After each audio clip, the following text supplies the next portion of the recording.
Hello, Namaste, dear friends. I'm Dr.Prajna Mattihalli from Government First Grade College, Dharwad, Karnataka.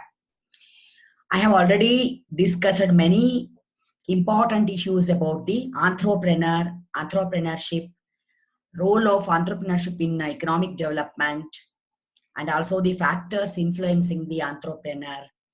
What are the characteristics of a successful entrepreneur? What are the functions of an entrepreneur? So please watch my earlier videos and try to collect the information about all such things. And here in this video, I'm going to discuss about the different types of entrepreneurs, how the category is made, on which basis we are going to differentiate the entrepreneur. Let us discuss in this video. And my dear friends, we have made several types on different bases here. One of such basis is nature of business. What type of business you are doing and what you are producing, or whether you are manufacturing or you are purchasing and selling the goods, what type of activity you are performing. It is one such kind of base. In the same way, scale of operation. What is the quantum of your business? How broad it is? How small it is? Or what is the scope of your business? That is also one basis. And then comes the economic development. To what extent you are contributing towards the economy, or how much the economical development has influencing on the entrepreneurship. In the same way, use of technology. To what extent you are making use of the advanced technology, whether your business is depending upon the technology or not. And also the ownership. What type of ownership you are having? As you know very well, there are several types of ownerships. So depending upon the ownership also, we can categorize the entrepreneurship. Then comes the gender. On the sexuality also, we can differentiate. Then comes the motivational factor. How the entrepreneur is motivated, whether he is self-motivated, whether he is motivated by the trainings, whether he is motivated by the external factors. What is the core aspect of his motivation? And then comes the geographical area, from where you are, from which area you have come. That is also one basis. So here, as I have already mentioned, nature of business is one strong basis. Depending upon that, we are going to categorize entrepreneurs as a trading entrepreneur, manufacturing entrepreneur, and agricultural entrepreneur. Who are they? The very word says you. Who is trading entrepreneur? Trading entrepreneur is one who undertakes trading business or trading activity. I hope you are already well aware of the fact that what is trading activity. That is, you are purchasing the goods, you are storing it, and you are selling it as at higher price. You are making the profit out of the purchasing and selling. That is called as trading activity. And manufacturing means you are here producing, means you are taking the raw material and you are doing some processes for it, and finally you are coming out with some finished product. That is called as manufacturing activity. In the same way, if you are working with some agrarian products, or if you are involved in agricultural processes, then you are called as agricultural entrepreneur, because you are involved in agricultural activity. And depending upon the sales that is scale of operation, how broad your business, how small it is. Depending upon that, you are going to categorize as small scale entrepreneur, medium scale entrepreneur, and large scale entrepreneur. So then now, whom do you call as small? Who is medium scale and who is a large scale entrepreneur? It is on the basis of the capital invested. If the entrepreneur is investing less than 1 crore, he is called a small entrepreneur. And if he is investing more than 1 crore, but less than 5 crore, then we call him as medium scale entrepreneur. If he is investing a large, huge amount, more than 5 crore, then automatically he becomes the large scale entrepreneur. Okay, friends, come let us understand the another category wherein we tell about the economic development, to what extent it is developed. Here, innovating entrepreneur is one type. Then comes the imitative entrepreneur, and then Fabian entrepreneur, and drone entrepreneur. These are 4 types on the basis of economic development. Then who is innovating entrepreneur? He is one who introduces new goods or new methods of production or new market. Then we call him as innovating entrepreneur. Something will be new. Either the goods will be new, or new methods of production will be introduced, or he invents new market, something or the other. Always he thinks of new and he invents something new. So we call him as innovating. The very word innovating is related with new things. And one more person is there. He is imitative entrepreneur. He is not going for new, but just he observes what innovating entrepreneur is doing. Innovating entrepreneur finds out something new. Immediately, imitative entrepreneur imitates him. Imitates means follows him. Means he adopt the successful invention of the innovative entrepreneur and immediately he imitates. Means just after the innovating entrepreneur, the same formula of goods, same formula of new methods of technology or new methods of process or new market will be approached by the imitative entrepreneur. Though he cannot do it on his own, he follows the innovative entrepreneur. One more person is there, that is Fabian entrepreneur. He doesn't want to imitate at all. So he doesn't want to imitate or doesn't want to innovate. Neither the innovation nor the imitation. Nothing he does. Means he doesn't want to go with the change. He doesn't want to do something new. But when he does it, when it becomes inevitable, means do or die. If you are not imitating or if you are not adopting the new things, you will be vanished. In such a position, he introduces the new thing that is called as Fabian entrepreneur. He's the last person to follow it. He's the last one to adopt the new technology or new methods or the new goods or the new market. And one more fellow is there, that is drone entrepreneur who refuses to adapt.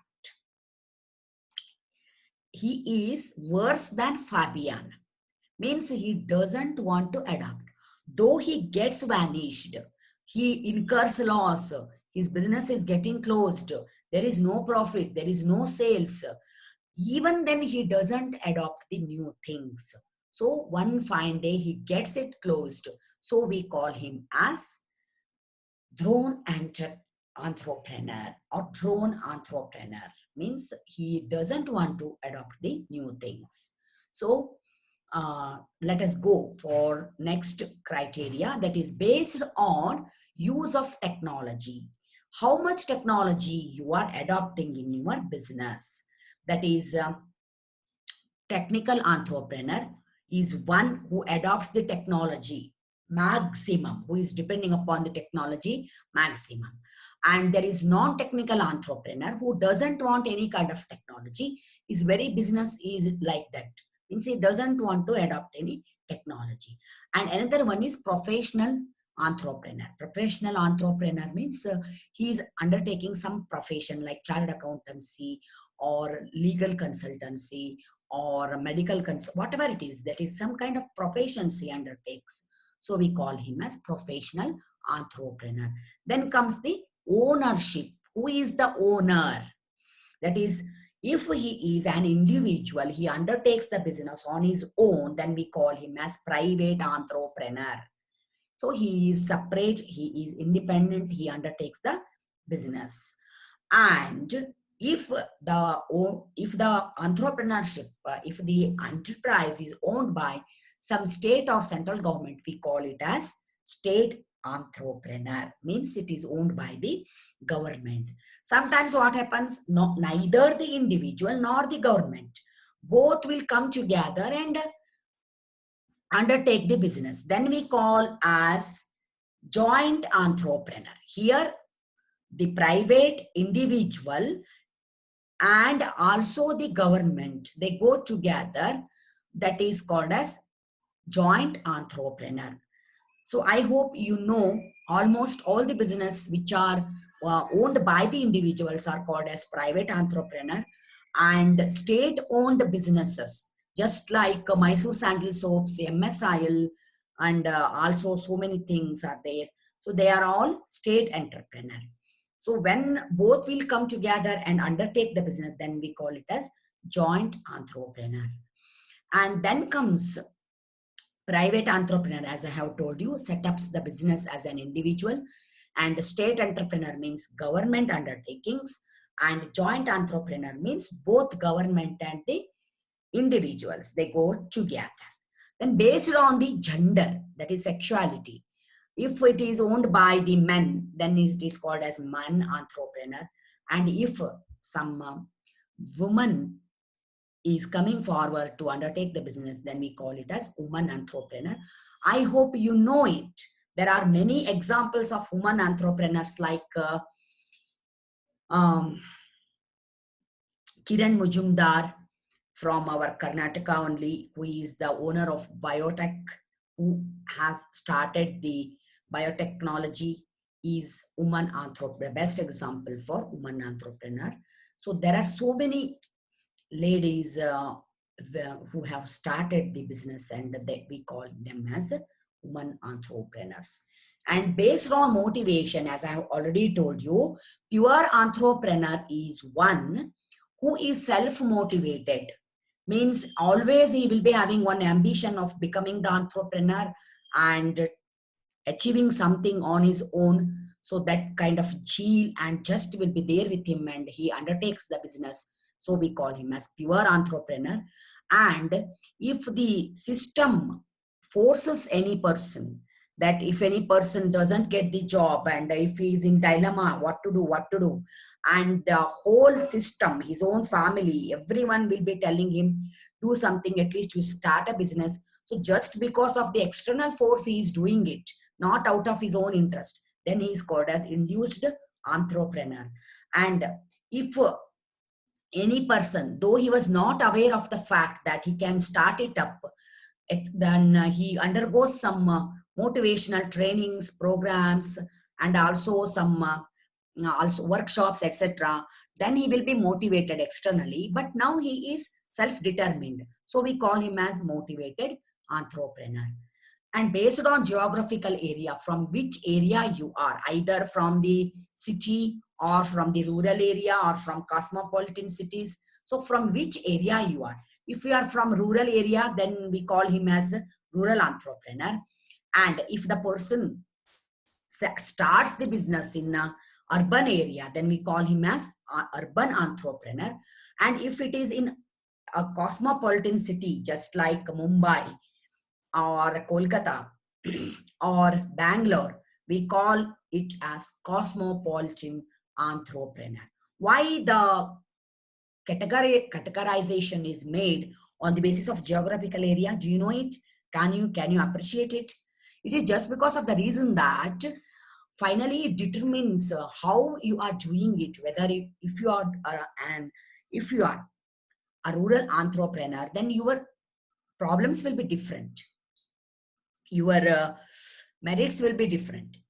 In the same way, urban entrepreneur will be having his own different kind of problems, and cosmopolitan entrepreneur will be having his own different and unique problems, so which cannot be compared with rural or the urban. So we have to plan, we have to give the incentives from on behalf of the government, the workshops, the training programs, consultancies, everything will be different for rural and urban and cosmopolitan entrepreneurs.